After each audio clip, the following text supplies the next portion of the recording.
अच्छा, last class में हम लोगों ने पीएचपी में ऊप स्टार्ट की थी।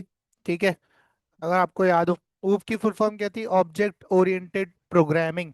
ठीक है, मतलब कोड लिखने का एक ऐसा तरीका जो ऑब्जेक्ट्स के अराउंड रिवॉल्व करता हो कहलाता है ऑब्जेक्ट ओरिएंटेड प्रोग्रामिंग। ठीक है। अब ऑब्जेक्ट, थोड़ा सा रिवीजन दे रहा हूँ। ऑब्जेक्ट क्या है? ऑब्जेक्ट हम किसी फिजिकल चीज को कहते हैं जिसकी एग्जिस्टेंस हो। ठीक है। अब अगर हम इस दुनिया के अंदर अब इस दुनिया के अंदर अगर ऑब्जेक्ट्स को ऑब्जर्व करें तो एक ऑब्जेक्ट इस दुनिया में सबसे पहली बात है जगह लेता है। और उस ऑब्जेक्ट के पास दो चीजें पाई जाती हैं। एक होती है उसकी प्रॉपर्टीज और एक होते हैं उसके फंक्शन यानी फंक्शनैलिटी। जैसा कि माउस की मिसाल ले लें या एलसीडी की मिसाल ले लें। ठीक है। अब जो प्रॉपर्टी है, प्रॉपर्टी कहते हैं ऑब्जेक्ट की वेरिएबल्स को, यानी कि आपके पास उस ऑब्जेक्ट से मुतालिक जितनी इंफॉर्मेशन है, जितना डेटा है, उन्हें प्रॉपर्टीज कहा जाता है। जैसे कि अगर मैं ह्यूमन को एक एज अ ऑब्जेक्ट जो है वो कंसिडर करूँ तो ह्यूमन का नाम क्या है? वो उसके डेटा इंफॉर्मेशन में आता है। उसका हेयर कलर क्या है, उसका स्किन कलर क्या है, उसके हाथ कितने हैं, उसकी हाइट कितनी है, उसका वेट कितना है। ठीक है, लेकिन ह्यूमन क्या क्या कर सकता है, यानी क्या फंक्शनैलिटीज है उसके पास? बोल सकता है, चल सकता है। अब ये इंफॉर्मेशन का पार्ट है क्या? नहीं, ये फंक्शनैलिटी है। क्या है? फंक्शनैलिटी है। तो आपके पास, हर ऑब्जेक्ट के पास दो चीजें होती हैं। पहली प्रॉपर्टीज, यानी उस पर्टिकुलर ऑब्जेक्ट से रिलेटेड जितनी भी इंफॉर्मेशन है। ठीक है। और दूसरी फंक्शनैलिटी, जिन्हें हम ऊप में मेथड कहते हैं। क्या कहते हैं? मेथड। याद रखना, जो फंक्शन क्लास के पास या ऑब्जेक्ट के पास होता है उसे मेथड कहते हैं। है फंक्शन ही, अंदर क्या बना हुआ है, लेकिन मेथड कहते हैं उसे। क्या कहते हैं? मेथड। तो एक ऑब्जेक्ट के पास दो ही चीजें होती हैं। एक होती है प्रॉपर्टीज और दूसरा मेथड्स। अब प्रॉपर्टीज के बहुत सारे नाम है। प्रॉपर्टीज को कुछ लोग एट्रीब्यूट्स भी कहते हैं, कुछ लोग जो है वो फील्ड भी कहते हैं, कुछ लोग जो है वो वेरिएबल्स भी कहते हैं। बहुत सारे नाम हो सकते हैं। ठीक है। मेथड्स को लोग फंक्शंस भी कहते हैं, मेथड्स को लोग बिहेवियर भी कहते हैं। बहुत सारे नाम हो सकते हैं। ठीक है, तो घबराना नहीं है, सेम चीज है। ठीक है। अब एक ऑब्जेक्ट को ये सारी चीजें मिलती कहाँ से हैं? ये मिलती हैं उसके मैप से, उसके ब्लूप्रिंट से। किससे मिलती हैं? जैसे कि बिल्डिंग बनाना स्टार्ट करी, फॉर एग्जांपल जीएफएस बिल्डर वालों ने ब्लूप्रिंट बनाया, बताया भाई इतनी मंजिला बिल्डिंग होगी, उसमें इतने अपार्टमेंट्स होंगे, अपार्टमेंट में इतने कमरे होंगे, ड्राइंग रूम होगा, लाउंज होगा, हर अपार्टमेंट में इतनी खिड़कियां होंगी, वगैरह वगैरह वगैरह वगैरह। ठीक है। तो वो सब पहले ब्लूप्रिंट में डिफाइन हुआ था, और उस ब्लूप्रिंट से जब बिल्डिंग बनी तब उसे वो सारी चीजें मिली। इसका मतलब है ऑब्जेक्ट इनहेरिट करता है, यानी शेयरिंग में लेता है प्रॉपर्टीज और मेथड्स। किससे? अपने ब्लूप्रिंट से। और ऑब्जेक्ट बनता ही किससे? ब्लूप्रिंट से बनता है। किससे बनता है? और ब्लूप्रिंट को हम ऊप में क्या कहते हैं? क्लास। क्या कहते हैं? Class is a blueprint of the object, यानी कि क्लास में हम वो नक्शा यानी वो प्रॉपर्टीज और मेथड डिफाइन करते हैं जो इस क्लास यानी इस नक्शे से बनने वाले ऑब्जेक्ट को मिलेंगे। और वो हर ऑब्जेक्ट को मिलेंगे जितने भी ऑब्जेक्ट्स में क्रिएट करना चाहूं। ठीक है। अगर फॉर एग्जाम्पल जीएफएस वाला उस एक नक्शे को देखते हुए वो 10 बिल्डिंगें खड़ी कर दे तो खड़ी कर सकता है सेम, लेकिन उनकी वैल्यूज डिफरेंट कर सकता है। किसी में फ्लोर कम ज्यादा कर सकता है, किसी के अंदर कलर चेंज कर सकता है, किसी में अपार्टमेंट्स का साइज कम ज्यादा कर सकता है। लेकिन बिल्डिंग तो बना रहा है ना वो सारी प्रॉपर्टीज और मेथड्स तो वो उसे दे रहा है जो उसने बताए थे। ठीक है। तो पहले बनता है ब्लूप्रिंट। ब्लूप्रिंट में बता दिया जाता है कि इस ब्लूप्रिंट से जब एक्चुअल में ऑब्जेक्ट बनेगा तो उसको क्या क्या इंफॉर्मेशन रिक्वायर्ड होगी और क्या क्या फंक्शनैलिटी उसे दी जाएगी। फिर उससे बनता है ऑब्जेक्ट, और उस ऑब्जेक्ट को वो तमाम चीजें मिल जाती हैं जो उसके ब्लूप्रिंट में डिफाइन की जाती है, यानी क्लास में। किसमें? क्लास। अब क्लास बनाने का तरीका क्या है? अब लेट सपोज मान लेते हैं आपके पास एक ऑब्जेक्ट है दुनिया में, कार। अब कार के पास क्या क्या हो सकता है भाई? वो ब्लूप्रिंट में डिफाइन कर देंगे क्या क्या हो सकता है, क्या क्या है नहीं। क्या क्या मतलब ऐसा समझो कि भाई जो फ्यूचर में ऑब्जेक्ट बनेगा ना उसकी प्रिडिक्शन कर रहे हो। ब्लूप्रिंट क्या होती है? प्रिडिक्शन होती है। क्या होती है? प्रिडिक्शन, कि भाई इस पर्टिकुलर ऑब्जेक्ट के पास ये डेटा होना चाहिए। ठीक है। तो मैं पहले जो कार है उसकी क्या बना दूंगा? एक ब्लूप्रिंट बना दूंगा। क्या बना दूंगा? एक ब्लूप्रिंट। अब इसमें दो ही चीजें बन सकती हैं क्लास में, एक प्रॉपर्टीज और एक मेथड्स। ठीक है। तो प्रॉपर्टी बेसिकली कैसे बनती है? प्रॉपर्टी वेरिएबल को कहते हैं जिसके अंदर डेटा स्टोर होगा, जिसके अंदर डेटा स्टोर होगा। ठीक है। तो सबसे पहली प्रॉपर्टी इसकी होनी चाहिए नेम। क्या होनी चाहिए? उसके बाद कलर और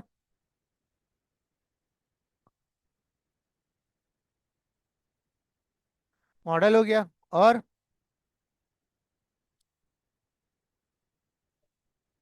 बॉडी शेप।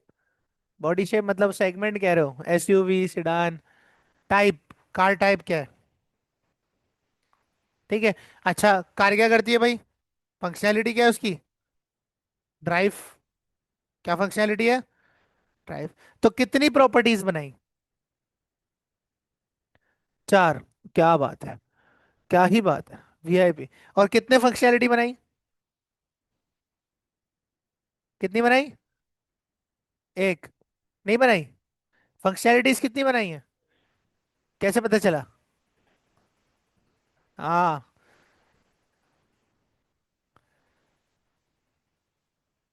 अच्छा, अब यहां पर एक नक्शा बना दिया। कार असल में अभी बनी नहीं, क्योंकि हम रियलिटी में ऑब्जेक्ट उसे मानते हैं जिसकी फिजिकल एग्जिस्टेंस हो। ठीक है। और कंप्यूटर में हम ऑब्जेक्ट उसे मानते हैं जो मेमोरी में हो। क्लास मेमोरी ऑक्यूपाई नहीं करती, ये पहले भी बता चुका हूँ, क्लास मेमोरी ऑक्यूपाई नहीं करती, ये बात आपने याद रखनी है। ठीक है। अब यहाँ पर हम लोगों ने क्या करना है, हमने इस नक्शे से एक ऑब्जेक्ट बनाना है। अब इसी नक्शे से ऑब्जेक्ट बनाना है, तो इसी नक्शे का इस्तेमाल होगा ऑब्जेक्ट बनाने के लिए। अब ऑब्जेक्ट बनाने के लिए आपने नक्शे का नाम लिखना है। जिस नक्शे का ऑब्जेक्ट बना रहे हो, यानी ब्लूप्रिंट का, राउंड ब्रैकेट, ऑब्जेक्ट बन गया। ठीक है। अब इस ऑब्जेक्ट को बनने के बाद मेमोरी में रखना है, तो उसके लिए न्यू का कीवर्ड यूज होता है। किसका कीवर्ड यूज होता है? न्यू ऑक्यूपाई करता है मेमोरी को। न्यू किस लिए यूज होता है? मेमोरी एलोकेट करने के लिए। किस लिए? ठीक है। और ये जो आपको नजर आ रहा है ना, ये जो पूरी चीज है, इसे कहते हैं कंस्ट्रक्टर कॉल। और कंस्ट्रक्टर की मदद से ही ऑब्जेक्ट बनाया जाता है। देखो, बिल्डिंग कौन बनाएगा? कंस्ट्रक्टर बनाएगा। तो ऑब्जेक्ट भी कौन बनाएगा? कंस्ट्रक्टर। उसको भी इधर कंस्ट्रक्टर कहते हैं। तो इस वाले पार्ट को कहते हैं कंस्ट्रक्टर, यानी ऑब्जेक्ट बनाने वाला। ठीक है। अब ये मैंने लिखा है कॉल। अब कॉल का वर्ड मैं किसमें यूज करता हूँ? फंक्शन में। फंक्शन को कॉल कराते हैं तो वो चल जाता है। ठीक है। तो इसका मतलब है सर, अगर आप इसे कंस्ट्रक्टर कह रहे हैं तो ये भी कहीं ना कहीं बना हुआ होगा। अभी अभी हम लोग थोड़ी देर में इसे पढ़ने वाले हैं। ठीक है, हमारा आज का टॉपिक है। अच्छा भाई, कर दिया, ऑब्जेक्ट बना दिया। अब इस ऑब्जेक्ट को फर्दर आगे यूटिलाइज करने के लिए, अब इसको जाहिर सी बात है बार बार न्यू कार तो नहीं लिखूंगा, वरना और ऑब्जेक्ट बन जाएंगे। तो मैं इसे एक वेरिएबल में रख दूंगा अपने मर्जी के नाम के। है ना? तो ऑब्जेक्ट बनाया और कार वन में स्टोर कर दिया। अब मुझे अगर इस ऑब्जेक्ट को हैंडल करना है तो मैं कार वन के वेरिएबल से करूंगा। और अब कार वन एक नॉर्मल वेरिएबल नहीं है, ये एक ऑब्जेक्ट रेफरेंस वेरिएबल है, जो इस ऑब्जेक्ट को रेफर करता है मेमोरी के अंदर। क्लियर है ये चीज? ठीक है। अब आपके पास, जब आपने इस क्लास से ये ऑब्जेक्ट क्रिएट किया, तो आपके इस ऑब्जेक्ट को वो तमाम की तमाम चीजें अपने पास नई, बिल्कुल 0 मीटर मिल चुकी हैं, ये सारी। थोड़ी स्लैंग यूज कर रहा हूँ, सॉरी। ठीक है, ये सारे वेरिएबल्स जो हैं वो मिल चुके हैं किसको? इस ऑब्जेक्ट को। किसको मिल चुके हैं? इस ऑब्जेक्ट को। अच्छा, अब इसमें भी शर्त है। अब इसमें भी एक शर्त है जो मैं बता दूं। अगर तो इन प्रॉपर्टीज और मेथड्स के साथ पब्लिक लगा हुआ है, क्या लगा हुआ है? पब्लिक। तभी ये प्रॉपर्टीज और मेथड्स ऑब्जेक्ट को मिलेंगे, वरना। अब इसके अलावा दो कीवर्ड्स और यूज होते हैं, वो आपको इनकैप्सुलेशन में पढ़ाऊंगा। ये बात समझ आती है? ठीक है। अच्छा, अगर मैं एक और ऑब्जेक्ट बनाऊं, क्या करूं? और उसका नाम मैंने रख दिया कार टू। तो आपके पास कार वन का जो नेम का वेरिएबल है वो सेपरेट है, और कार टू का जो नेम का वेरिएबल है वो रियूजेबिलिटी बढ़ गई। क्या बढ़ गई? रियूजेबिलिटी बढ़ गई। बात समझ आती है? तो ये आपके पास कहलाता है क्लास एंड ऑब्जेक्ट का कॉन्सेप्ट। और यही ऑब्जेक्ट बेसिकली हर चीज होती है ऊप के अंदर। इसे संभालना सीख गए ना, तो ऊप आ जाएगी। क्लियर है ये चीज? ठीक है। ऊप में कुछ भी करना है, क्लास बनाओ, ऑब्जेक्ट बनाओ, काम कर लो। क्लास बनाओ, ऑब्जेक्ट बनाओ, कोई एक्स्ट्रा चीज ही नहीं है। ठीक है। अब चलते हैं, इसको प्रैक्टिकली कर लेते हैं दोबारा से, और फिर हम अपने नेक्स्ट टॉपिक पर बढ़ेंगे।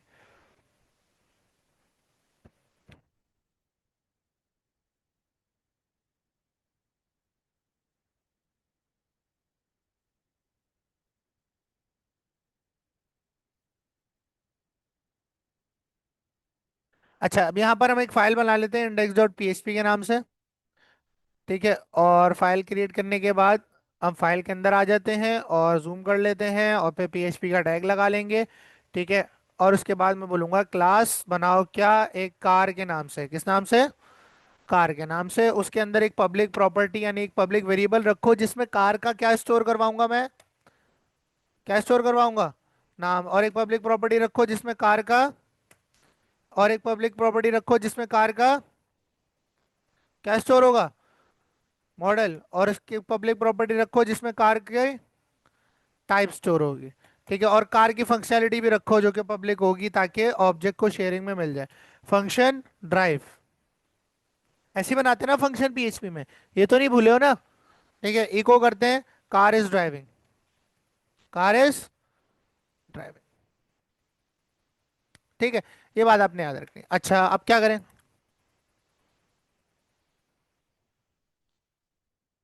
हम क्या करें? अच्छा अब देखो, मेरे पास एक मसला ये और भी है, बल्कि वो तो मुझे अलग से तुम लोगों को पढ़ाना पड़ेगा। चलो पहले ये कर लेते हैं। ठीक है। मैंने एक ऑब्जेक्ट बनाया कार वन के नाम से। ठीक है। और न्यू कार। डन है। ऐसे बनता है ऑब्जेक्ट। अब डॉलर कार वन के अंदर से अगर उसकी प्रॉपर्टीज और मेथड्स को एक्सेस करना है तो सिंगल एरो ऑपरेटर लगता है। इसे आप मेंबर एक्सेसर भी कह सकते हो। क्या कह सकते हो?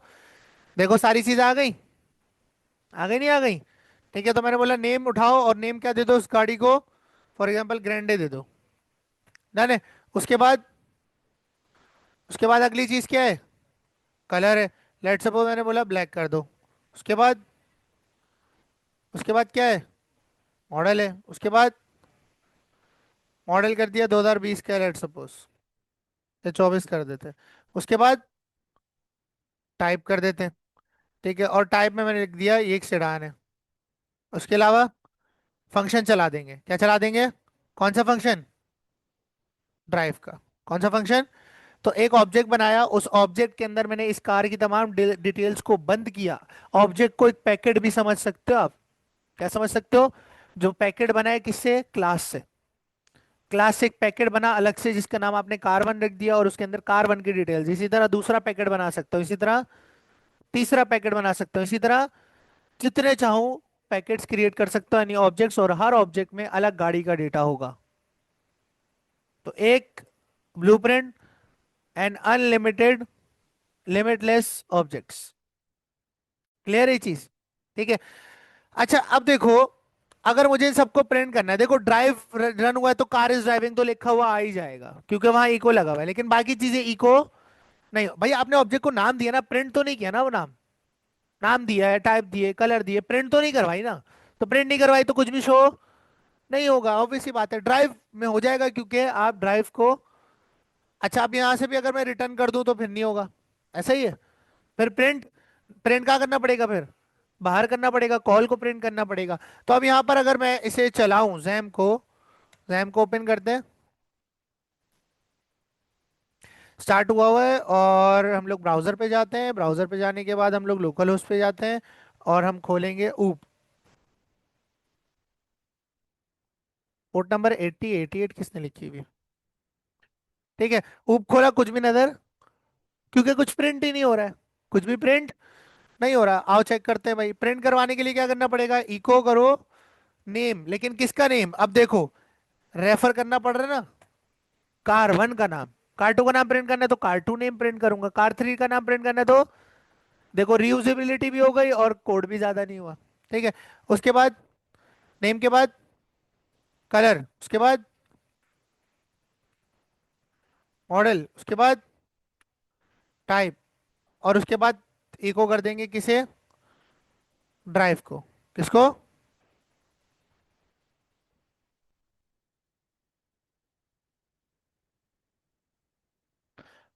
अरे ठीक है। तो ये सारी चीजें क्या हो जाएंगी? प्रिंट हो जाएंगी। क्या हो जाएंगी? प्रिंट। देखो सारी चीजें प्रिंट हो गई। अब वहाँ हम लोगों ने बी आर नहीं लगाया हुआ तो हम बी आर भी लगा सकते हैं। तो सारी चीजें स्ट्रेट लाइन में, एक लाइन में प्रिंट हो जाएंगी। ये बात समझ आती है? ठीक है। क्या मैं इन वैल्यूज को एक एचटीएमएल टेबल में दिखा सकता हूँ? क्या मैं इन वैल्यूज को एक एचटीएमएल टेबल में दिखा सकता हूँ? ट्राई करें। आओ ट्राई करते हैं। नीचे गए, नीचे चलने के बाद बॉयलर प्लेट लगाई, बॉयलर प्लेट के बाद बनाया टेबल। क्या बनाया? टेबल। बूटस्ट्रैप यूज कर लूं? कोई इशू तो नहीं? बूटस्ट्रैप यूज कर रहा हूँ। ठीक है, बूटस्ट्रैप की बॉयलर प्लेट लगाई, बूटस्ट्रैप की बॉयलर प्लेट लगाने के बाद एक कंटेनर लगा लिया। क्या लगा लिया? एक कंटेनर, और कंटेनर के अंदर मैंने लगा दिया आपके पास पैडिंग ऑफ 5, जो हम करते हुए आ रहे हैं। ठीक है, H1 लगाते हैं। H1 के अंदर लिख देते हैं करंट ऑब्जेक्ट डेटा। क्या लिख दिया? Current object data. ठीक है। अब एक काम करते हैं कि इसके अंदर बनाते हैं एक टेबल, और टेबल के अंदर मैं बनाता हूँ क्लास, और क्लास दे देता हूँ मैं इसको टेबल की। टी हेड लगाएंगे, और टी हेड के अंदर हम लोग लगाएंगे टी आर, और टी आर के अंदर हम लगाएंगे टी एच। कितने?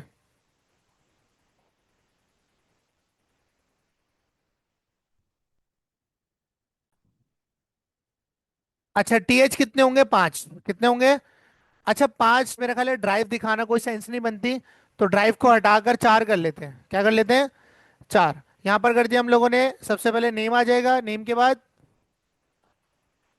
कलर, कलर के बाद मॉडल, के बाद टाइप आ जाएगी। ठीक है, ये टाइप आ गई। उसके नीचे क्या लगाई? टी बॉडी, टी बॉडी के अंदर टी आर, और टी आर के अंदर टी डी। कितने? 4। पीएचपी का टैग खोला, और कौन सा वाला खोलूंगा?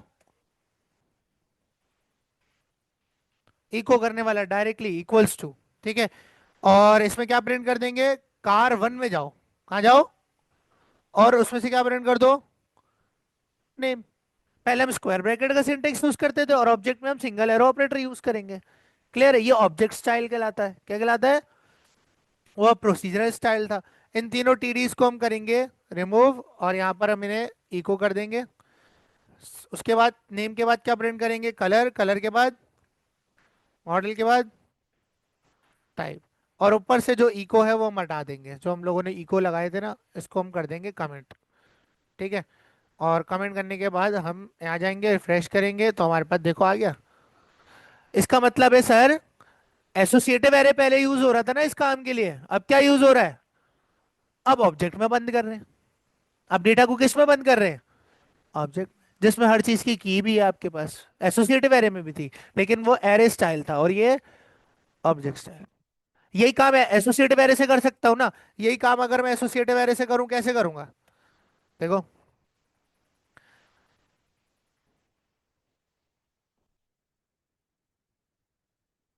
यहाँ पर मैंने नेम की रखी, और यहाँ मैंने रख दिया फॉर एग्जाम्पल ग्रैंड है।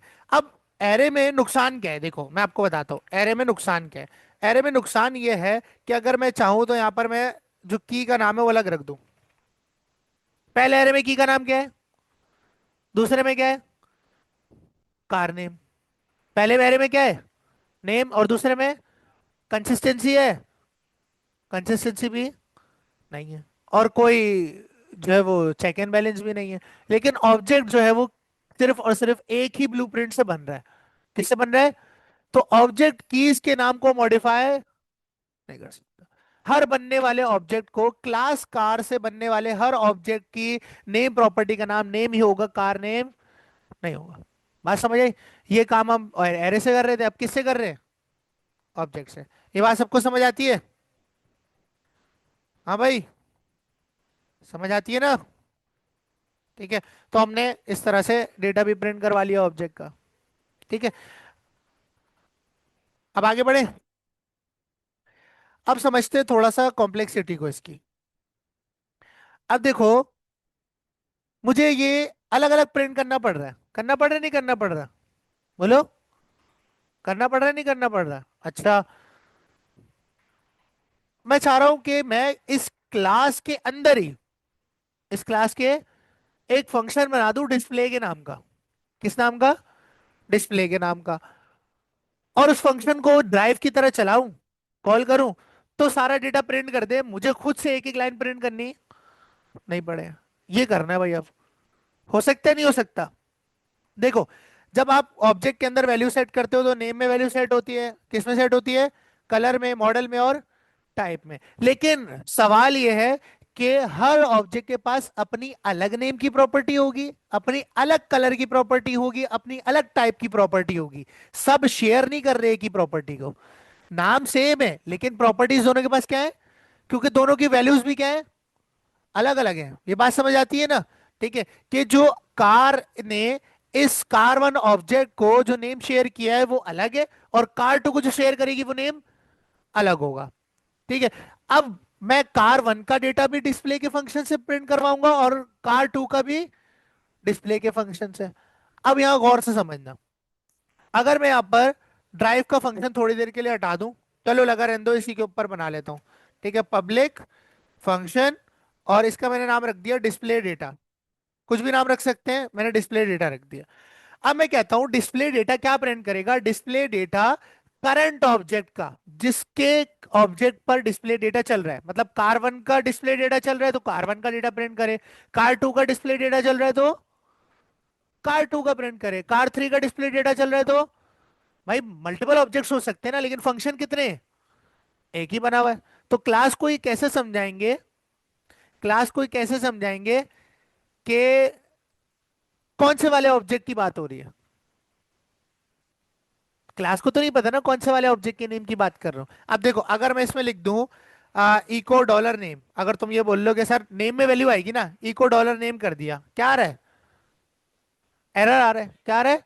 एरर आ रहा है। आओ देखो इस पर ओवर, क्या क्या कह रहा है, अनडिफाइंड वेरिएबल डॉलर नेम। इसका मतलब उसे डॉलर नेम पता ही नहीं क्या है, इसको डॉलर नेम के बारे में पता ही नहीं है। वो कह रहा है मैं तो डॉलर नेम को जानता ही नहीं हूं।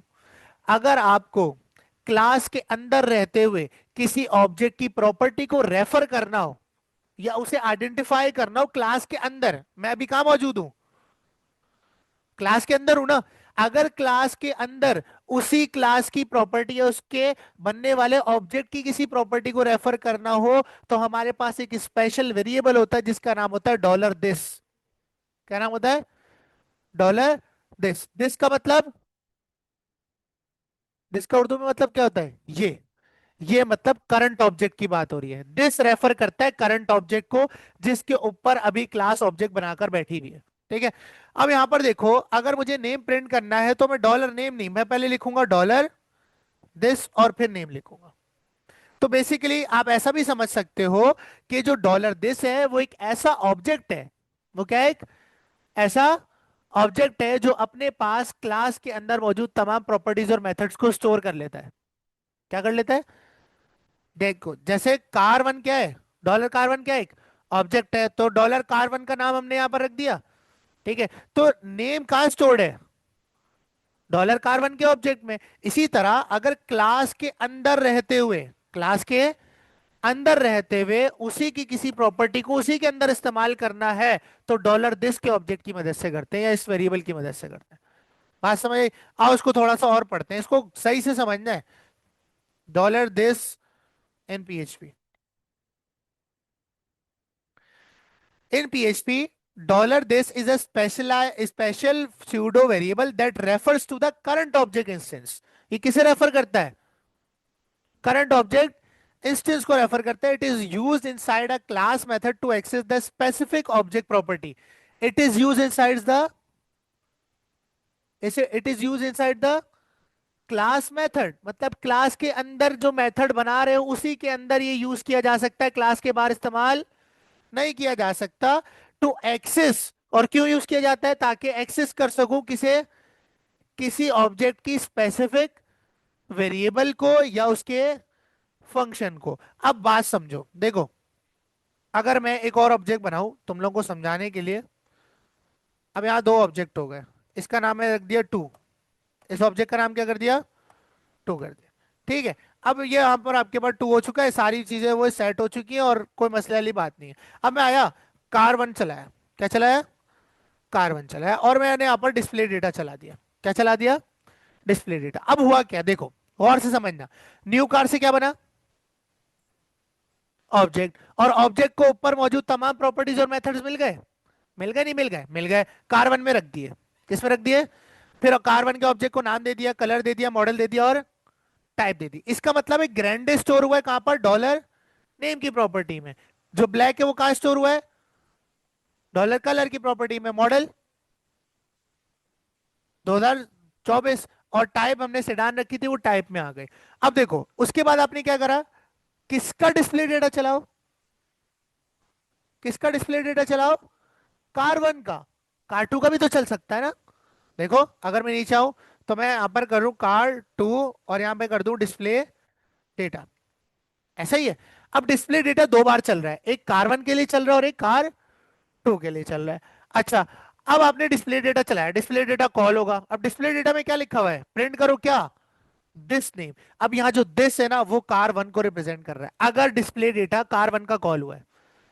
अगर डिस्प्ले डेटा कार वन का कॉल हुआ है तो डॉलर दिस कार वन के ऑब्जेक्ट को रिप्रेजेंट करता है, किसे रिप्रेजेंट करता है, कार वन को। फिर से डेफिनेशन पढ़ो, क्या कहा, is a special pseudo variable that refers to the current object instance. यानी कि आपने वो फंक्शन जो चलाया जिसमें दिस था, किस क्या था, दिस था, ये दिस उसे रेफर करेगा जिस ऑब्जेक्ट के ऊपर फंक्शन चला है, जिस ऑब्जेक्ट के ऊपर। इसका मतलब है अगर कार वन के लिए डिस्प्ले डेटा चलेगा तो डिस्प्ले डेटा में उस वक्त जो डॉलर दिस है वो कौन है, कार वन है। क्या है, कार वन है। और देखो अगर मैं दिस की जगह कार वन लिखूं और उसका नेम प्रिंट हो तो क्या प्रिंट होगा, क्या है, ग्रैंडे प्रिंट होगा। क्या प्रिंट होगा। अच्छा, जब कार टू के लिए डिस्प्ले डेटा चलेगा तो फिर डॉलर दिस किसे प्रेजेंट कर रहा होगा, कार टू को। किसको, तो यहां इनडायरेक्टली आप समझ सकते हो कार टू लिखा हुआ आ जाएगा। तो देखो कितनी रियूजेबिलिटी हो गई, कार टू के ऑब्जेक्ट के लिए अलग से फंक्शन बनाना नहीं पड़ा, उसी सेम फंक्शन से डिफरेंट ऑब्जेक्ट्स की डिफरेंट प्रॉपर्टीज को प्रिंट कर पा रहा हूं। एक सिंपल लॉजिक लगा करके डॉलर दिस लगा दिया। तो डॉलर दिस एक स्पेशल सूडो वेरिएबल है जो आपके पास प्रेजेंट करता है करंट ऑब्जेक्ट को जो उस वक्त इस्तेमाल हो रहा है। किसे प्रेजेंट करता है, करंट ऑब्जेक्ट को जो उस वक्त इस्तेमाल हो रहा है। अगर कार वन के लिए डिस्प्ले डेटा चलेगा तो उस वक्त जब डिस्प्ले डेटा कार वन के लिए चलेगा तो डिस्प्ले डेटा में जो डॉलर दिस है वो कौन होगा, कार वन होगा। कौन होगा, कार वन। और जब कार टू के लिए डिस्प्ले डेटा चलेगा तो डिस्प्ले डेटा में जो डॉलर दिस है वो किसे रेफर कर रहा होगा, कार टू को। और जब कार थ्री के लिए चलेगा तो दिस का मतलब होगा कार थ्री का नाम। कार फोर के लिए चलेगा तो दिस का मतलब होगा कार फोर का नाम। सॉरी, कार फोर के लिए चलेगा तो कार फोर का नाम। ठीक है। तो डॉलर दिस किसे रिप्रेजेंट करता है, करंट ऑब्जेक्ट इंस्टेंस को जो उस वक्त इस्तेमाल हो रही है। ये बात समझ आती है, रोमान फोन रख दो। ठीक है। डॉलर दिस किसे रिप्रेजेंट करता है बा, करंट ऑब्जेक्ट इंस्टेंस को। बात समझ आई है। ठीक है। तो ये आपके पास दिस का कीवर्ड है जो बहुत ज्यादा वाइडली यूज होता है। अब देखो यहां पर मुझे साथ में BRB लगाना है, क्या लगाना है, मैं लगा सकता हूं ना। ठीक है। अब सिर्फ ये थोड़ी इको करना है, अब क्या क्या इको करना है, मैंने बोला उस ऑब्जेक्ट का नाम प्रिंट करना जिसका डिस्प्ले डेटा चला है, फिर उस ऑब्जेक्ट का यानी डॉलर दिस का मॉडल प्रिंट करना जिसका क्या चला है, डिस्प्ले डेटा का फंक्शन चला है। अगर कार वन का चला होगा तो कार वन का मॉडल प्रिंट होगा, अगर कार टू पे डिस्प्ले डेटा चलेगा तो कार टू, यानी दिस किसे रिप्रेजेंट कर रहा होगा, उस वक्त उसी करंट ऑब्जेक्ट को रिप्रेजेंट कर रहा होगा। ठीक है। और के फिर क्या करेगा, फिर क्या करेंगे, कलर, उसके बाद टाइप। क्लियर है ये चीज। अब देखो अब जब मैं डिस्प्ले डेटा चलाऊंगा तो मुझे डिस्प्ले डेटा चलाने के बाद इसको मैं पहले कमेंट करता हूं, कार टू को क्या कर रहा हूं मैं, कमेंट कर रहा हूं। यहां पर है, रिफ्रेश किया, क्या प्रिंट हुआ, ग्रैंडे 2024 ब्लैक और सिडान। क्या प्रिंट हुआ, ग्रैंडे 2024 ब्लैक और सिडान। इसका मतलब है जब ये डिस्प्ले डेटा चला तो उसने कार वन का ही डेटा उठाकर शो कराया है। इसका मतलब है यार डॉलर दिस किसे रिप्रेजेंट कर रहा है, क्योंकि देखो देखो क्लास के अंदर तो कोई ऑब्जेक्ट का नाम नहीं है ना, क्लास के अंदर कोई ऑब्जेक्ट का नाम नहीं। और अगर ये फिक्स हो जाता कि सिर्फ एक ही ऑब्जेक्ट की चीजें आप जो है वो रेफर कर सकते हो तो फिर तो रीयूजेबिलिटी का फायदा नहीं था ना। फिर आपको कार टू ऑब्जेक्ट के लिए अलग डिस्प्ले का फंक्शन बनाना पड़ता, कार थ्री के लिए अलग, कार फोर के लिए अलग। तो इस तरह तो आप हेक्टिक हो जाता, आपके लिए एग्जॉस्ट हो जाते हैं आप। तो उन्होंने एक आसानी दे दी, dollar this. Dollar this basically क्या करता है, आप डिस्प्ले डेटा का फंक्शन, अब जिस फंक्शन में वो यूज हो रहा है उस पर बात है। ठीक है। डॉलर दिस कब चलेगा, जब डिस्प्ले डेटा चलेगा, क्योंकि डॉलर दिस किस में है, डिस्प्ले डेटा में। अब आपने कार वन का ऑब्जेक्ट बनाया, और कार 1 के ऊपर डिस्प्ले डेटा चला दिया। अब यहाँ पर जो डिस्प्ले डेटा है इसके अंदर जो डॉलर देश है वो उस वक्त का ऑब्जेक्ट रिप्रेजेंट कर रहा होगा जिसके ऊपर डिस्प्ले डेटा चला है, यानी कार 1 का। तो डॉलर देश क्या करेगा, उस पूरे करंट ऑब्जेक्ट को उठा लेगा, क्या करेगा। अच्छा देखो, अगर मुझे यहाँ सिर्फ कार 1 का ही प्रिंट करना होता तो मैं क्या लिखता है यहाँ पर, कार 1। कार 2 का प्रिंट करना होता तो, लेकिन ये तो स्पेसिफिक हो जाता ना। फिर कार 3 के ऑब्जेक्ट का नाम प्रिंट कर सकते थे आप, फिर कार 4 के ऑब्जेक्ट का नाम प्रिंट कर सकते थे, कार 5 के ऑब्जेक्ट का नाम प्रिंट कर सकते थे। तो उन्होंने एक जो है वो सूडो वेरिएबल बना दिया जिसमें उस वक्त का ऑब्जेक्ट खुद ब खुद उठकर आ जाएगा जिसके ऊपर आप डिस्प्ले डेटा चलाओगे। तो यहां पर उन्होंने रख दिया ऑब्जेक्ट के नाम के बजाय दिस। तो दिस रेफर करता है करंट ऑब्जेक्ट को जो इस्तेमाल हो रहा होगा, यानी $car 1। तो ऐसा समझो, अगर डिस्प्ले डेटा $car 1 पर चलता है तो दिस की जगह पर ऐसा एज्यूम करना है कि कार 1 लिखा हुआ है। अगर कार 2 के लिए चलता है तो दिस की जगह पर क्या लिखा हुआ है, कार 2 लिखा हुआ है। बात समझ आती है। तो फिर उसी ऑब्जेक्ट का नाम और उसी ऑब्जेक्ट की सारी चीजें प्रिंट होंगी। आओ मैं करके दिखाता हूं। मैंने यहाँ पर कार 1 का डिस्प्ले डेटा चलाया है, अब कार 2 का चलाऊं, कार 2 का चलाऊं। ठीक है, तो अगर देखो फंक्शन दोबारा नहीं बनाया और ना फंक्शन को बताया है, बताया है क्या, फंक्शन को नहीं बताया ना, और प्रिंट भी मैंने क्लास के अंदर ही करवा दिया। अच्छा, ग्रैंडे ग्रैंडे है ना, दोनों का सेम है, चेंज कर देते हैं। यहाँ पर कर देते हैं हम लोग सिविक। ठीक है, ब्लैक कलर या वाइट कलर कर देते हैं। ठीक है, और इसका भी नाम से डाल है, रिफ्रेश करते हैं। अब देखो, पहली 4 लाइनें देखो और फिर 4 लाइनें देखो। तो इसका मतलब है डिस्प्ले डेटा जब चल रहा है तो उस वक्त वो उसी ऑब्जेक्ट का डेटा उठाकर प्रिंट करवा रहा है, यानी $दिस उसी ऑब्जेक्ट को उठा रहा है जिसकी बात हो रही है, जिसके ऊपर डिस्प्ले डेटा चल रहा है। तो ये बहुत इंपॉर्टेंट वेरिएबल है। बात समझ आ रही है। और ये ऊप में हर जगह मिलेगा आपको। यहाँ डॉलर के नाम से आपको C# और जावा या दूसरी लैंग्वेजेस में सिर्फ दिस होता है, वहां डॉलर नहीं होता। तो बात समझ आ रही, जावास्क्रिप्ट में भी होता है ये। क्लियर है ये चीज। ठीक है, दिस मतलब करंट ऑब्जेक्ट। क्लियर हो गई ये चीज, किसी का कोई सवाल। तो दिस का कीवर्ड आपको लाजमी पता होना चाहिए। ठीक है, ये हो गया दिस। अच्छा, अब क्या करें। अब एक सवाल है, आपके पास फंक्शन क्या होता है। फंक्शन एक ऐसा रीयूजेबल पीस ऑफ कोड होता है जिसे कॉल करने पर आप उसे बार बार एग्जीक्यूट करवा सकते हो, और same of line of code आपको बार बार लिखना भी नहीं पड़ता, और वो आप उसे कॉल करते जाओ और बार बार उसका कोड एग्जीक्यूट होता चला जाएगा। यही फंक्शन की फंक्शनैलिटी है। अच्छा, अब ऊप में, ऊप की बात कर रहा हूं मैं, PHP स्पेसिफिक बात नहीं कर रहा, सब में ये कॉन्सेप्ट होता है। जितने मैं कॉन्सेप्ट पढ़ा रहा हूँ ये ऊप के पढ़ा रहा हूँ, तो सब में एक जैसे कॉन्सेप्ट आपको तकरीबन मिलेंगे। अब ऊप में क्लास के अंदर, या ऑब्जेक्ट कह लो, क्योंकि क्लास की चीजें भी किसको मिलेंगी, ऑब्जेक्ट को। ऑब्जेक्ट में या क्लास के पास एक ऐसा स्पेशल फंक्शन होता है। अब नॉर्मल फंक्शन की बात नहीं कर रहा मैं, बोलो एक स्पेशल फंक्शन होता है जिसका नाम होता है कंस्ट्रक्टर फंक्शन। क्या नाम होता है, कंस्ट्रक्टर फंक्शन। जब बिल्डिंग बनना शुरू होगी तो सबसे पहले कौन आएगा, कंस्ट्रक्टर आएगा। ठीक है, जब उसे कॉन्ट्रैक्ट मिल जाएगा, जब उसे कॉन्ट्रैक्ट मिल गया तो उसे बुलाना पड़ेगा, खुद ही आ जाएगा ना वो। ठीक है, तो इसकी यही मिसाल है। कंस्ट्रक्टर भी एक फंक्शन ही होता है, जैसे हमने ड्राइव का फंक्शन बनाया, डिस्प्ले डेटा का फंक्शन बनाया, इसी तरह कंस्ट्रक्टर भी एक फंक्शन होता है। लेकिन कंस्ट्रक्टर एक ऐसा स्पेशल फंक्शन होता है जिसे कॉल नहीं करना पड़ता, वो ऑब्जेक्ट बनते साथ खुद ब खुद कॉल हो जाता है। डिस्प्ले डेटा को कॉल करा नीचे, ड्राइव को कॉल करा तो चलेगा, लेकिन कंस्ट्रक्टर क्लास में मौजूद एक ऐसा फंक्शन होता है जो आपके पास ऑब्जेक्ट बनते साथ ही खुद कॉल हो जाता है, चाहे आपने ऑब्जेक्ट्स को किसी चीज की वैल्यू दी है या नहीं दी है, कोई फर्क नहीं पड़ता। इसको ज्यादातर यूज किया जाता है आपके ऑब्जेक्ट को इनिशियल वैल्यू देने के लिए। क्या देने के लिए, इनिशियल वैल्यू देने के लिए। अब बात समझेंगे। आओ देखो, अब $नेम, मैं ड्राइव हटा दूं, थोड़ा छोटा हो जाएगा कोड। ड्राइव हटा दिया, डिस्प्ले डेटा लगा रहती है। आप कहीं पर भी बना सकते हो पूरी क्लास में कंस्ट्रक्टर का फंक्शन, पब्लिक फंक्शन। फंक्शन ऐसे ही बनता है ना भाई, ऐसा ही है ना, कंस्ट्रक्टर को ऊपर से नहीं उतरा। हाँ, लेकिन जैसे आप अपने फंक्शन को, जो नॉर्मल आप यूजर डिफाइंड फंक्शन बनाते हो, उसको कोई भी नाम दे सकते हो, लेकिन कंस्ट्रक्टर को आप कोई भी नाम नहीं दे सकते। कंस्ट्रक्टर का नाम फिक्स होता है ऊप के कॉन्सेप्ट्स में। यानी कि अगर आप C# की बात करो तो C# में कंस्ट्रक्टर क्लास के नाम से ही बनता है, यानी वो फंक्शन किसके नाम से बनता है, क्लास के नाम से, यानी कार के नाम से बनता है। लेकिन PHP में कंस्ट्रक्टर बनता है अंडरस्कोर अंडरस्कोर कंस्ट्रक्ट के नाम से।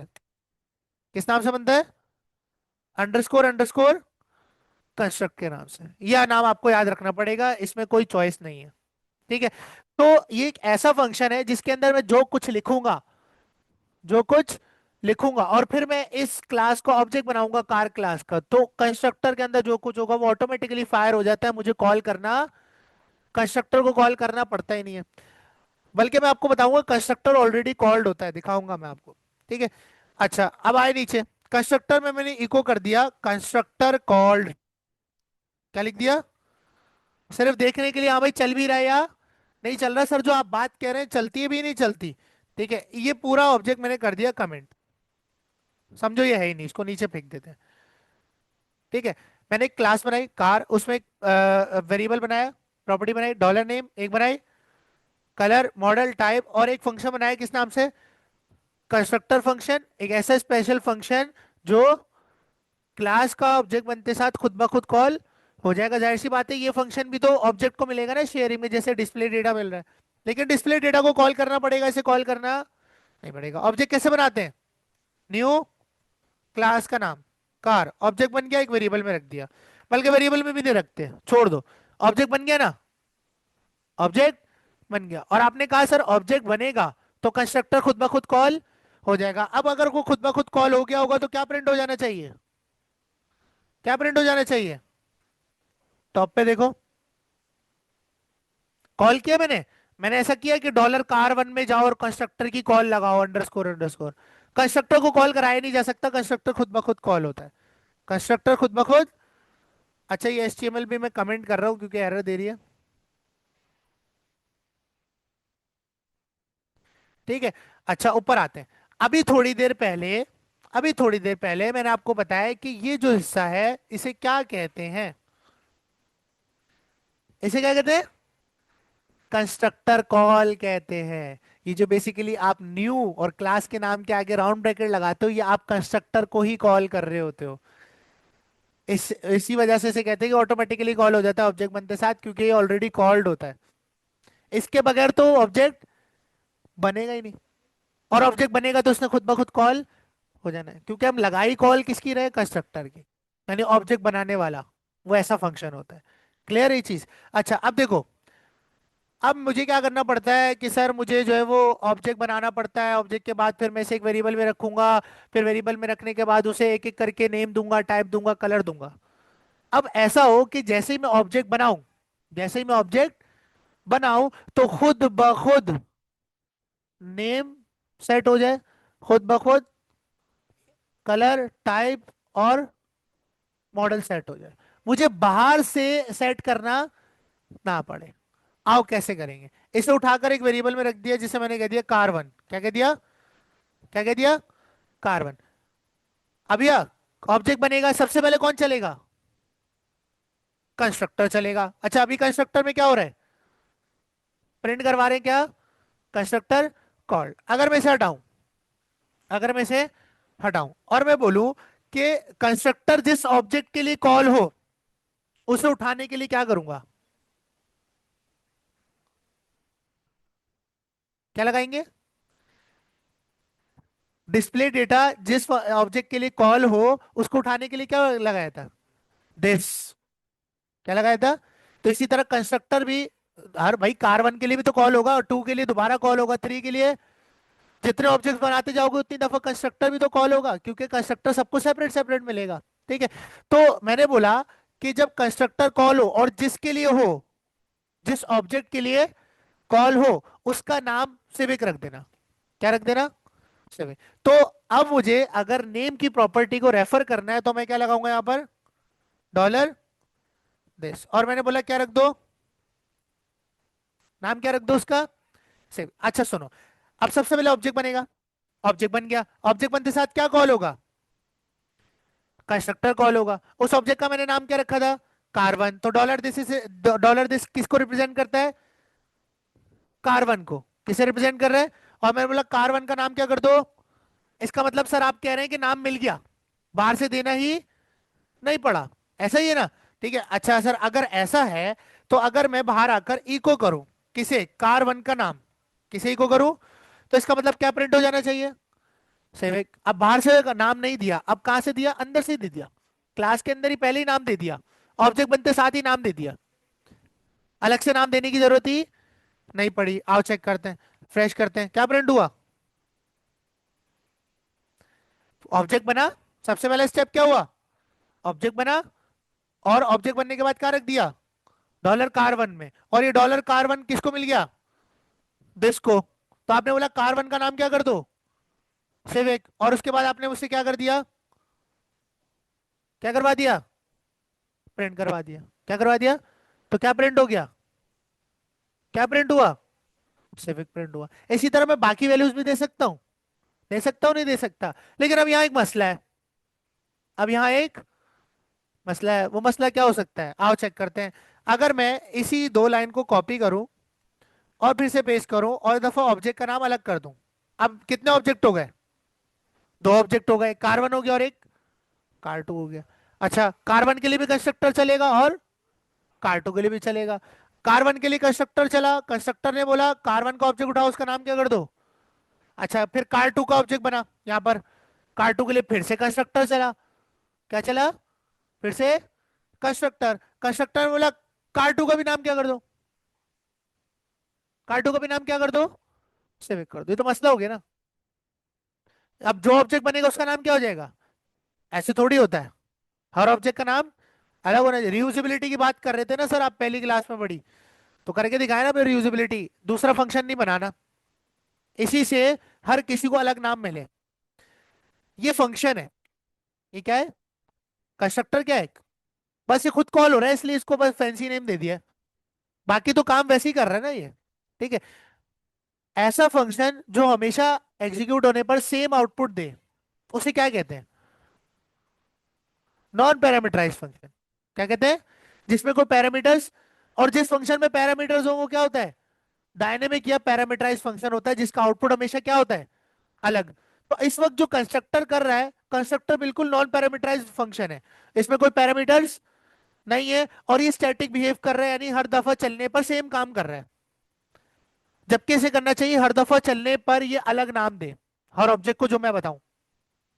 बात समझ आती है? अच्छा, पहले इसकी हम एग्जांपल करते हैं कि लेट सपोज मेरे पास एक फंक्शन है। क्या है? एक फंक्शन है ऐड का। किसका फंक्शन है?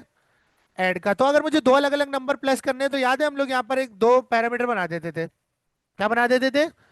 2 पैरामीटर, और इको कर देते थे हम $num1 प्लस $num2। याद है? ठीक है। अब जब आप ऑब्जेक्ट बनाने के बाद इसे कॉल करोगे, क्या करोगे? कार 1 में जाओ, किसे कॉल करो? ऐड को। तो आपसे क्या मांग रहा है ये? नंबर्स मांग रहा है। इसे मैं दे दूंगा 3,4, और इसे मैंने दे दूंगा 2,2। तो अब हर दफा जब ऐड चलेगा, तो आपके पास सेम आउटपुट आएगा, डिफरेंट आउटपुट आएगा? डिफरेंट आएगा। पहले क्या प्लस करके देगा आपको? 3 और 4। दूसरी बारी में 2 और 2।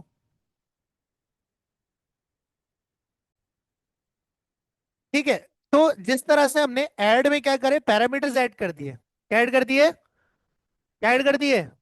पैरामीटर्स। इससे क्या हुआ? फंक्शन का बिहेवियर डायनेमिक हो गया, नहीं हर दफा अलग बिहेव करेगा, हर दफा अलग नंबर प्लस करके देगा। हम भी तो ये चाहते हैं कि जब कंस्ट्रक्टर कॉल हो तो हर दफा हर ऑब्जेक्ट को अलग नाम दे। क्या दे? अलग नाम दे। तो ऐड हटा देते हैं अब गौर से समझेंगे। ऐड रिमूव कर दिया। अब यहाँ है, अब मैं बोलता हूँ कंस्ट्रक्टर भाई, आप अलग नाम देने के लिए ना अपने पास एक पैरामीटर रख लो, जिसमें वो आप नाम अलग अलग नाम रिसीव करोगे हमेशा। क्या रिसीव करोगे? जिस तरह ऐड हमेशा num1 और num2 में अलग अलग नंबर्स को रिसीव कर रहा है। ठीक है। तो मैंने यहाँ पर नाम रख दिया कार नेम। कुछ भी रख सकते हैं इसका नाम, इसका नाम कुछ भी रख सकते हैं, रख दिया। अच्छा, अब मैंने आपको बताया कि कंस्ट्रक्टर खुद ब खुद कॉल तो होता है, लेकिन कंस्ट्रक्टर की कॉल ये कहलाती है जब आप ऑब्जेक्ट बनाते हो। देखो एरर देने लग गया। दे रहा है एरर? नहीं दे रहा? अभी प्रूफ करता हूं कि कंस्ट्रक्टर की कॉल ये क्यों होती है। देखो क्या मांग रहा है। तो ये क्या है?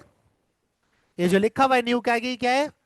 ये कंस्ट्रक्टर कॉल हो रहा है। अब देखो, आप कंफ्यूज हो रहे हो कि भाई जब हम फंक्शन का नाम डिस्प्ले डेटा रखते हैं तो उसे डिस्प्ले डेटा के नाम से ही कॉल करते हैं। ठीक है। जब हम उसका नाम फॉर एग्जांपल ड्राइव रखते हैं तो उसे ड्राइव के नाम से ही कॉल करते हैं। लेकिन पीएचपी के रूप में, अच्छा यहाँ स्पेसिफाई कर रहा हूँ, पीएचपी के रूप में कंस्ट्रक्टर बनता है अंडरस्कोर अंडरस्कोर कंस्ट्रक्ट के नाम से, लेकिन वो कॉल होता है क्लास के नाम से। बनता किससे? किस नाम से बनता है? अंडरस्कोर अंडरस्कोर कंस्ट्रक्ट के नाम से, लेकिन उसे कॉल किस तरह कराते हैं? क्लास के नाम से। तो यहाँ क्लास के नेम से कॉल हो रहा है। तो जैसे ही वो कॉल हुआ, देखो क्या मांग रहा है, और ये कार नेम किसमें बनाया था पैरामीटर? कंस्ट्रक्टर में। इसका मतलब ही कंस्ट्रक्टर की कॉल है। ये क्या है? कंस्ट्रक्टर की कॉल है। मैंने बोला कार वन का जो ऑब्जेक्ट बना रहे हो ना, उसके ऑब्जेक्ट को नाम क्या दे देना? सिविक। अब देखो, जूम आउट कर रहा हूँ, थोड़ा सा नजर आ रहा है ना? ठीक है। अभी थोड़ी देर के लिए डिस्प्ले डेटा मैं यहाँ से कट कर रहा हूँ, थोड़ा और ऊपर आ जाता है। ऑब्जेक्ट बनाया कार, ठीक है, और यही कार जो ये राउंड ब्रैकेट लगा हुआ है, यही कंस्ट्रक्टर की कॉल है। ये क्या है? आर्ग्यूमेंट में क्या पास किया? सिविक। सिविक जाके स्टोर हो गया कहां पर? कार नेम में। लेकिन एक्चुअल में जो ऑब्जेक्ट की प्रॉपर्टी है, जिसके अंदर कार का नाम होना चाहिए, वो है ये डॉलर नेम जो ऊपर है। इसमें एक्चुअल में कार का नाम होना चाहिए। ये तो पैरामीटर है ना फंक्शन का, ये ऑब्जेक्ट की प्रॉपर्टी थोड़ी है। ऑब्जेक्ट की प्रॉपर्टी नहीं है। तो अब मुझे क्या करना है, ये जो कार नेम मैंने कंस्ट्रक्टर को दिया है डॉलर कार नेम में, इसे मैंने पास करना है डॉलर नेम में। किसमें देना है? डॉलर नेम में, जिससे ये एक्चुअल में आपके पास एक वेरिएबल प्रॉपर्टी के अंदर चला जाएगा। अब देखो यहां रेफर तो किया हुआ है कि डॉलर दिस में पहले क्या डाल दो? सिविक। अब सिविक उठ के कहाँ आ रहा है? तो यहां पर सिविक की जगह डॉलर कार नेम नहीं लिख सकता? कुछ गलत है? लिख सकता हूं नहीं लिख सकता? पहले सिविक डायरेक्ट लिखा हुआ था, अब सिविक आर्ग्यूमेंट पैरामीटर के थ्रू आ रहा है। सिविक उठा, उठ के कहाँ गया? इस पैरामीटर में। ये पैरामीटर आपने यहाँ पास किया, और ये पैरामीटर किसको दे दिया? नेम को, जो ये है। बात समझ आ गई? अब एक्चुअल में आपके कार वन के ऑब्जेक्ट को सिविक नाम मिल चुका है, और उसकी प्रॉपर्टी में स्टोर भी हो चुका है, और मुझे बाहर से कोई नाम देने की जरूरत, अलग से लाइन लिखकर देने की जरूरत नहीं है। ठीक है। अब इसी तरह आपके पास जब मैं कार टू के लिए बनाऊंगा, तो कार टू के लिए भी मैं क्या दूंगा? अलग नाम दूंगा। क्या दे दिया मैंने? अलग नाम। मैंने यहाँ नाम दे दिया ग्रैंडे। ठीक है। फिर से सुनो, न्यू कार, ऑब्जेक्ट बना। क्या बना? ऑब्जेक्ट बना। ऑब्जेक्ट बनता है तो ऑब्जेक्ट कहता है सबसे पहले क्या चलाऊंगा? कंस्ट्रक्टर चलाऊंगा। कंस्ट्रक्टर एक फंक्शन होता है, उस कंस्ट्रक्टर फंक्शन में क्या पास कर दिया? सेविक। सेविक कहाँ जाके स्टोर हुआ? कार नेम में। और वो कार नेम किसको दे दिया? उस ऑब्जेक्ट के नेम को जिसकी अभी बात हो रही है, यानी कार वन के नेम को। किसे दिया? डॉलर दिस नेम लगा हुआ है। ठीक है। फिर मैंने दूसरा ऑब्जेक्ट बनाया, उसको मैंने कार नेम क्या दिया? कार नेम क्या दिया? बेटा रिप्लाई करो ना। कार नेम क्या दिया? ग्रैंडे। ग्रैंडे स्टोर हुआ कहां पर? कार नेम में। और किसे दे दिया? उस वक्त के ऑब्जेक्ट दिस को, जिसकी बात हो रही है, यानी कार टू के नेम को। किसे दे दिया वो नाम? Car to. कार वन का नाम अब क्या है, और कार टू का नाम क्या है? एक ही फंक्शन से दो काम करा लिया। अब जितने ऑब्जेक्ट्स बनाऊंगा, उनके लिए अलग से इस तरह नहीं लिखना पड़ेगा कि डॉलर कार वन में जाओ फिर नेम लिखो फलाना फलाना। जब ऑब्जेक्ट बनाऊंगा और कंस्ट्रक्टर कॉल करूंगा, उसी को दे दूंगा, कंस्ट्रक्टर खुद ब खुद असाइन कर देगा वैल्यूज। कंस्ट्रक्टर खुद ब खुद वैल्यूज असाइन कर देगा। ठीक है। अब देखो यहाँ पर आपके पास दो अलग अलग नाम प्रिंट हो रहे हैं सेम कंस्ट्रक्टर से, सिविक और ग्रैंडे। अब इसी तरह आपके पास, आप कंस्ट्रक्टर में एक नहीं चार पैरामीटर्स रख लो। Dollar car colour, comma dollar car model, comma dollar car type. Done है? डन है? ठीक है। और उसके बाद आपने बोला डॉलर दिस नेम को आपने कार नेम दिया था। इस ऑब्जेक्ट की कलर प्रॉपर्टी को, इस ऑब्जेक्ट की कलर प्रॉपर्टी को क्या दे दो? कंस्ट्रक्टर में आने वाला कार कलर। फिर इस ऑब्जेक्ट की, डॉलर दिस इस ऑब्जेक्ट की, बोलो, मॉडल को क्या वैल्यू दे दो? डॉलर कार कार मॉडल, जो पैरामीटर से आ रही है। फिर इस ऑब्जेक्ट की कौन सी प्रॉपर्टी? टाइप प्रॉपर्टी को, जो ऊपर बनी हुई है, उसे क्या वैल्यू दे दो? Dollar car type. हो गया, एक दफा सेट कर दिया। कर दिया। अब देखो लंबी नहीं होगी बिल्कुल, ये देखो। अब मैं बनाऊंगा ऑब्जेक्ट न्यू कार। क्या बनाया? New car. कार ने मांग रहा है सबसे पहले, क्या मांग रहा है? ग्रैंडे, कॉमा, फिर क्या मांग रहा है? रेड कर दिया। फिर क्या मांग रहा है? मॉडल 2016 कर दिया। उसके बाद टाइप मांग रहा है, इसे डान कर दी। ठीक है। इसी ऑब्जेक्ट को कॉपी पेस्ट किया। कॉपी पेस्ट करने के बाद आखिर में टर्मिनेटर लगाते हैं। और उसके बाद मैंने यहाँ पर दूसरी गाड़ी का नाम रख दिया, लेट्स सपोज फॉर्च्यूनर। क्या रख दिया? फॉर्च्यूनर है, ब्लैक कलर की, लेट्स सपोज 2024 का मॉडल है। और एसयूवी है। अब देख लो, 6 लाइनें एक लाइन में लिख दी। ये कंस्ट्रक्टर का कमाल है। ठीक है। अब हुआ क्या? हुआ ये कि जो सबसे पहला आपने ऑब्जेक्ट बनाया, उसके लिए कंस्ट्रक्टर अलग चलेगा और दूसरे के लिए अलग। अब जब पहला ऑब्जेक्ट बना तो इसके अंदर आपने जो ग्रैंडी पास किया वो जाकर स्टोर हो गया, और रेड स्टोर हो गया, और 16 स्टोर हो गया, और सेडान स्टोर हो गया डॉलर कार टाइप में। अब ये वो वेरिएबल्स है जिसमें एक्चुअल डेटा है। अब आपको ये एक्चुअल डेटा निकाल कर जो ऑब्जेक्ट की एक्चुअल प्रॉपर्टीज है उनमें सेव करना है। किसमें सेव करना है? ऑब्जेक्ट की एक्चुअल प्रॉपर्टीज, जो डॉलर नेम है, डॉलर टाइप है, डॉलर कलर है और डॉलर मॉडल है। ठीक है। तो हमने बोला उस ऑब्जेक्ट का नाम उठाओ और उसे क्या दे दो? कार नेम यानी ग्रैंडी दे दो। फिर कलर के दे दो, कलर को दे दो यानी रेड। मॉडल में क्या था? 2016, किसको दे दो? मॉडल को। कार टाइप में क्या था? सेडान, किसको दे दो? टाइप को। फॉर्च्यूनर के लिए ये चीज रिपीट होगी। फॉर्च्यूनर के लिए ये चीज रिपीट होगी। और मैंने बिना हेक्टिक के और बिना कोड को ज्यादा लिखे मैंने दो ऑब्जेक्ट्स अलग अलग बना लिए, उन्हें वैल्यूज भी दे दी एक ही लाइन के अंदर। तो कंस्ट्रक्टर काफी ज्यादा काम आता है जब आपको कोई ऐसी लॉजिक रन करनी हो जो आप चाहते हो ऑब्जेक्ट बनते साथ खुद चल जाए। ठीक है। और ये सबसे बेसिक लॉजिक है और ये तो करते ही करते हैं। ठीक है। कंस्ट्रक्टर का बेसिक यूज ही यही है कि जब कंस्ट्रक्टर कॉल हो तो कंस्ट्रक्टर ऑटोमेटिकली उस ऑब्जेक्ट को वैल्यूज असाइन कर दे। ये नहीं कि आप एक एक लाइन में वैल्यू असाइन कर रहे हो। अब फॉर एग्जाम्पल अगर 50 प्रॉपर्टीज होंगी तो यही करते रहोगे क्या? ठीक है। ऑल दो ये प्रॉपर्टीज भी हम खुद नहीं लिखेंगे, फॉर्म वगैरह से आएंगी। क्या से आएंगी? फॉर्म वगैरह से फिर सेट करेंगे इसके अंदर। तो थोड़ा सा हम लोग इसको देख लेते हैं। कंस्ट्रक्टर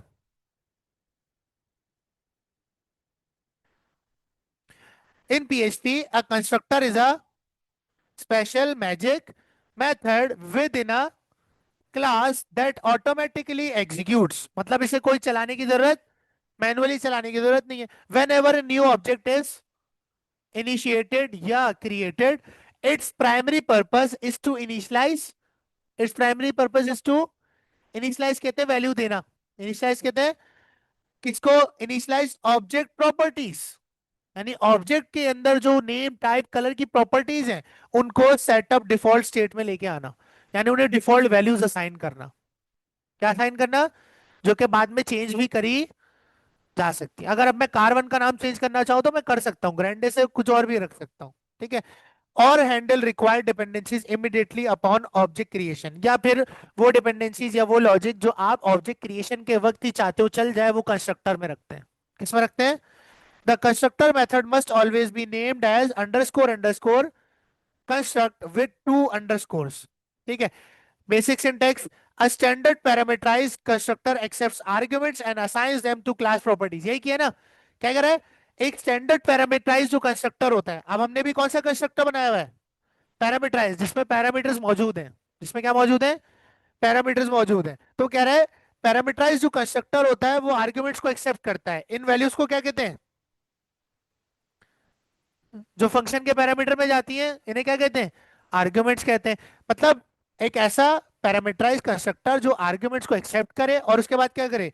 एंड असाइंस देम, और उन्हें दे दे to class properties using this keyword.